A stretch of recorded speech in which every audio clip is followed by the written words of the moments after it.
Hi, I'm Kiara, and this is a video for my AP project. So my issues is mainly surrounding about rape. To be more specific, I'm talking about rape misacceptance, rape culture, everything about it, and potential solutions to it as well. So my personal anecdote is from one of the most infamous rape cases in America. It happened roughly 5 ago in Steubenville, Ohio. I hope I pronounced that right. Two athletes publicly sexually assaulted one of the minors, their classmates, was sentenced to prison for at least 15 years, I believe.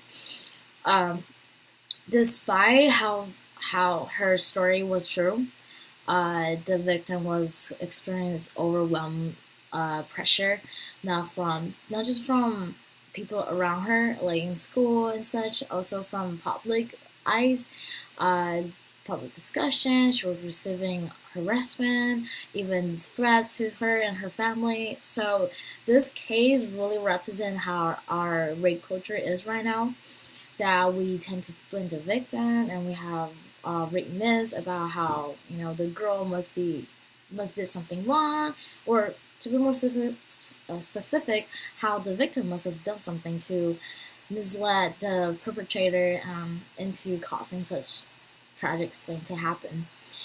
So that's really important.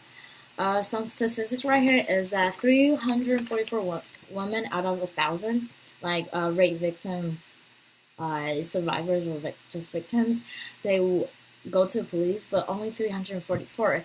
That means 2 out of 3 would not. And this is because we have this kind of like stigmatization around just basically the whole rape case thing, that we believe, like I said before, maybe you did something wrong, maybe you misled, maybe you shouldn't drink more, maybe you should not go home so late, or maybe you should not exposing your skin so much. It's all part of our rape culture. It contributes a lot, and every little things matter into the cycle. So yeah, even if they do go to police, they really do further actions about it, because it's really hard to prove cases like this in civil case and civil justice, any court system. It's really hard to prove it. And to be frankly, our law enforcement agencies or anyone in the judicial system, even sometimes including people in the hospitals handling rape cases and stuff, they're not really fully trained to handle cases like this to be more appropriately. So that's also part of my solution. Yeah, so for public opinion, there are a lot of organizations spreading awareness on this, but they're sometimes not as efficient as well, they're not really efficient. They're working, they're making progresses, but they're not really changing the rape culture tremendously.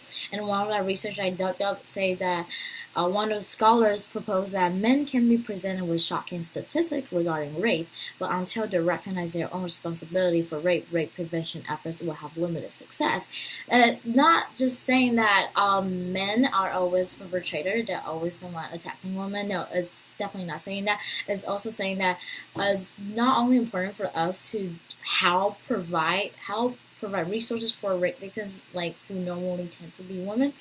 It's also important that we expand our audience, targeted audience, onto male as well, to include them, to make them be more informed, to be more educated, to make them realize how rape is really common in our lives, and that shouldn't be acceptable. That shouldn't be such a thing. So yeah, so for my solutions, I broke it down to two parts.